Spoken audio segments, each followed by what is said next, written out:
Voilà. Donc mon 1 vert qui va devenir un 6 vert. Donc j'ai bien, pour conquérir Massilia, ici l'aide de jeu qui me dit que je dois déplacer mon dé vert et mon dé bleu d'une case. Pour déplacer en fait tous les dés, il faut un ravitaillement par case.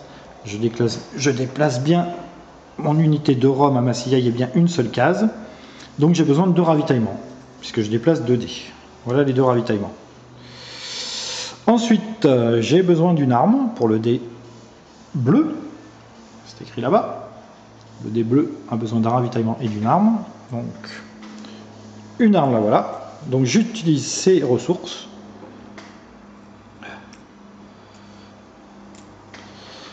Et je peux donc conquérir la province de Massilia en utilisant mon 5 et mon 6. Donc ces dés-là sont utilisés. Voilà. Ensuite, c'est l'autre joueur. Donc moi, j'ai bien utilisé mes 3 dés. Donc j'ai conquis Massilia. Et ensuite, c'est au bleu. Alors le bleu, il va jouer là, par exemple. Il va utiliser son 4 blanc. Et il va avoir, avec un 4 blanc, il va avoir une pierre.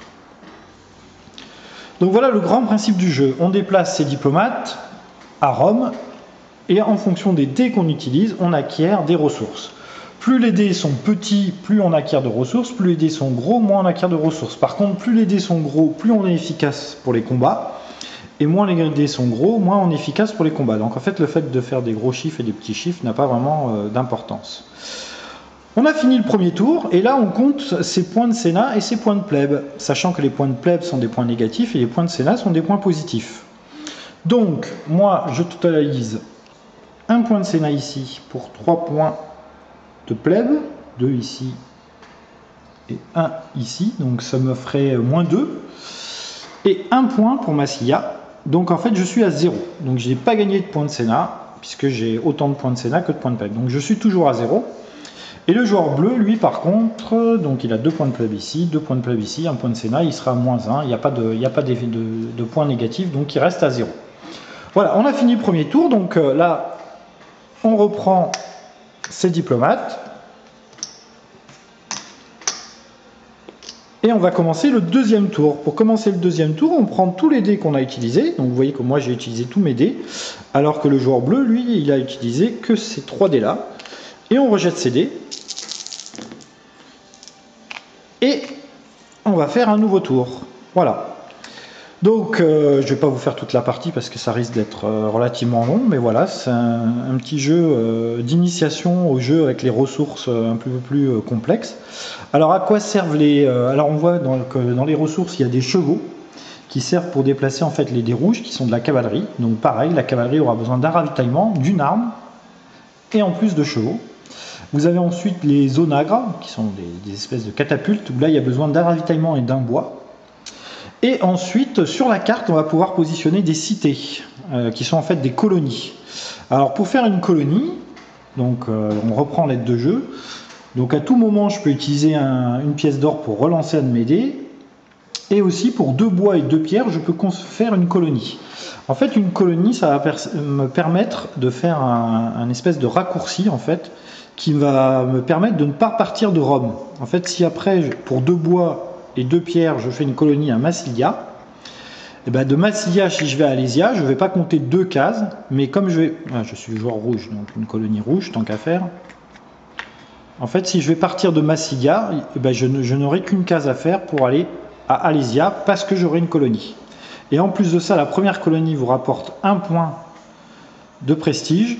La deuxième colonie vous rapportera 2 points, la troisième 3 points, la quatrième 4 points. Donc plus tôt dans la partie vous allez faire des colonies, plus tôt vous allez cumuler de points de prestige.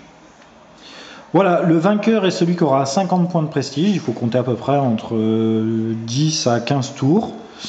La durée de la partie est d'une demi-heure, voilà, et après on peut faire la revanche si on veut.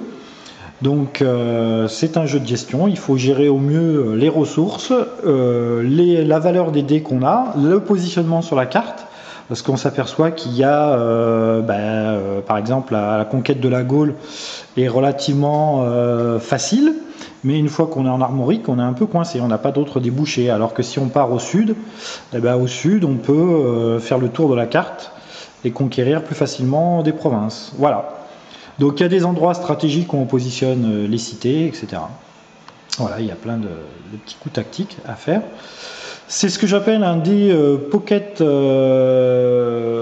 battle dice, c'est-à-dire qu'il peut y avoir plusieurs séries du même jeu, où on peut changer les ressources et on peut changer la carte et l'histoire de la période, et comme ça on peut adapter ce jeu, je sais pas, à la Seconde Guerre mondiale ou à la guerre de 100 ans, ou à l'époque médiévale. On peut même y trouver du fantastique.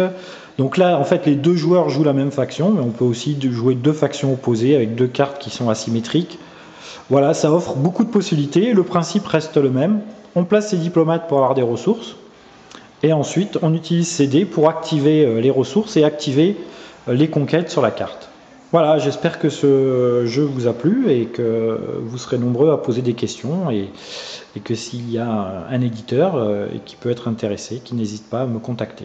Je vous souhaite une bonne journée à tous et merci de m'avoir suivi. Au revoir.